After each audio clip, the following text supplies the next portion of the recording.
On the trail, the westbound pioneers in the early 1840s were at the mercy of Mother Nature. Struggling with the weather was a daily challenge, and rarely did they know what tomorrow would bring. For them, there was no Weather Channel or weather.com. They simply had to rely on their wits, experience, and often aching bones to prepare for what lay ahead. As they crossed the plains, deserts, and mountains ahead of them, the pioneers encountered a variety of weather conditions. It might be sunny and fair, making travel easier and maybe even pleasant. Or a sudden thunderstorm could have the pioneers scrambling for cover. They might suffer under the scorching sun and dry desert conditions. And there was always the possibility of freezing cold and snow. And it wasn't just in the mountains, as we will see later. But it wasn't uncommon to experience all of these conditions in a single day. The Great American Desert, as it was described by Stephen H. Long in his 1820 scientific expedition, was an unforgiving place. The spring and summer of 1844 brought some of the heaviest rainfall on record.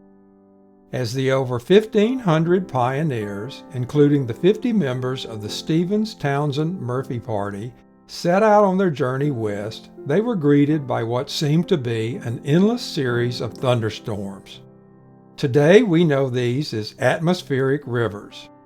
By June 15th, the Missouri River was 5 feet higher than the Great Flood of 1826, and by June 24th, the Mississippi River was 4 feet higher than the incredible flood of 1785. These torrential rains wreaked havoc on the pioneers who had left the comfort of their homes and were now at the mercy of Mother Nature. In June of 1844, famous mountaineer James Clyman, who was leading a group of wagons in the Ford Party, recorded that the creek along which they were camped rose 6 or 8 feet after the rain fell steadily through the night. And when they reached the bluffs, they saw the flooded Kansas River, which Clyman estimated to be 8 to 10 miles wide. And John Minto of the Oregon-bound Gilliam Party would record that at one point it rained 11 days straight, and 52 of the first 60 days on the trail. With little protection from the rain, the pioneers spent most of their days and nights in their rain-soaked clothes. In addition to being wet, there was mud to deal with, lots of mud, making trudging across the plains even more miserable. Despite these conditions, the California-bound Stevens-Townsend-Murphy Party was still able to average almost 20 miles per day, reaching Fort Laramie in Wyoming in just over 30 days. And often accompanying the rain that thunderstorms brought, hail the size of goose eggs and even larger was reported by early pioneers. Your only escape from the hail was to crawl under a wagon. But for the livestock, it was a different story. They were at the mercy of the elements. And then, of course, there was the occasional tornado, just in case things got boring for the pioneers. The trail west was marked by extremes. On the trail from Fort Bridger to the Wasatch Mountains and the Hastings Cutoff in July 1846, Edwin Bryant remarked about the hot temperatures on the Wyoming plains. And at the same time, he noted in his diary that snow was already present in the Uinta Mountains to the south. And upon reaching the base of the Wasatch Mountains just a day later, Bryant would note the cold temperatures, even though it was the midpoint of summer in 1846. Dramatic temperature swings were a challenge that early pioneers faced throughout their journey. During their 5-day crossing of the Great Salt Desert, the Donna Reed Party experienced searing daytime temperatures made even more unbearable by the blowing salt and dust.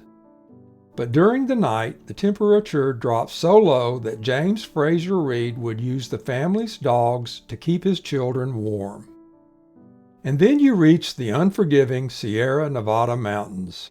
If you were fortunate, you crossed the mountains before the snows began.